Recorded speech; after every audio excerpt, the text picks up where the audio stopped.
Hey everybody, Marty and Jonathan from San Diego Comic-Con 2016. We are at Nintendo's suite on preview night, and we just went hands-on with Metroid Prime Federation Force for the 3DS, which comes out August 19th.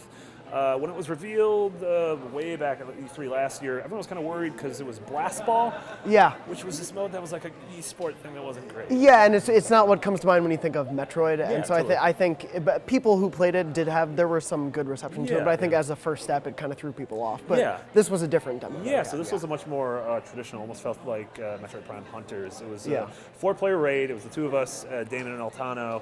We sort of enter this instance, and we had to find this beacon, but in doing so we're exploring the snowy planet in the space. All 4 of us are in the level. I thought it was really cool that at the beginning, at the outset, you sort of customize your mods and your paint job and everything. Yeah, and Altano immediately found you can customize as Samus. Yeah, it looked like Samus, and there are all these different skins for you to have. And it's cool because you have a collected pool of mods, and we each chose 3 of them, but it was, if you chose one, I couldn't choose it. So there were things like you could be the medic, or you could grab missiles, or you could grab like a freeze beam. So there's a cute decoy Samus that you can pick up too, and so you pick from that pool, so it gives people roles if they want, but you can also mix and match. Yeah, totally. And it did feel like when we were going through, the 4s were sitting next to each other, and you sort of did have to play roles. Like Damon was running out of health, and I was like, oh, wait, I have the health. So I had to find him and throw the health at him. Yeah, and I had a bunch of freeze rays, so I was using that a lot for when the bigger enemies were charging, just to help give us a boost. The way a lot of the enemies would appear would sort of be these like arena battles where you get locked in a room, and then all of a sudden things would come flooding in from all angles. And they'd open up from different areas, and you have to figure out. And I thought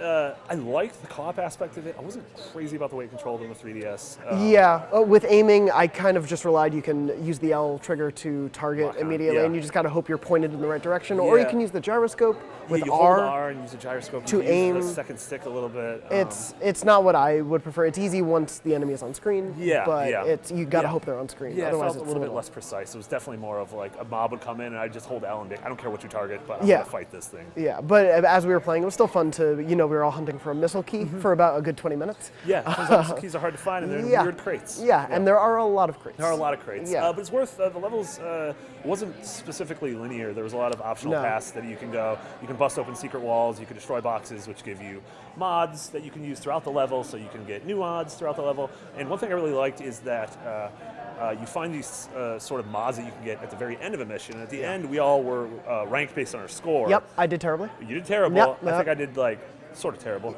But there were only 2. Yeah, there were only 2 true upgrades at the end, and the person who had the most points got to choose the first one, and the second person got to choose that. So I like that sort of co-op competitive, like you're working towards the same goal, but at the same time you want to be better than the others. I noticed the score was going up as we were playing on our individual screens, and I was wondering why. And at the end, I liked that, and obviously we missed a bunch of mods that we could have picked up, and it incentivizes you more to explore, and then also keep up with your. Not just let one person kind of take charge and do the whole level themselves, which I appreciate. Totally. Nintendo sort of forgot about this game at E3. It is here. We have some reservations about it. Definitely not the Metroid Prime 4 that we all want. We could all hope for that one day. But it's still it's a stopgap in a way, I think, for fans. But it's still it seemed an enjoyable stopgap in some sense. Totally. We'll have a lot more than the game leading up to its August release. For everything else Metroid and Comic-Con, you're already in the right place. IGN. Stay here. Please. We need you. Help us. She left me. Oh, God.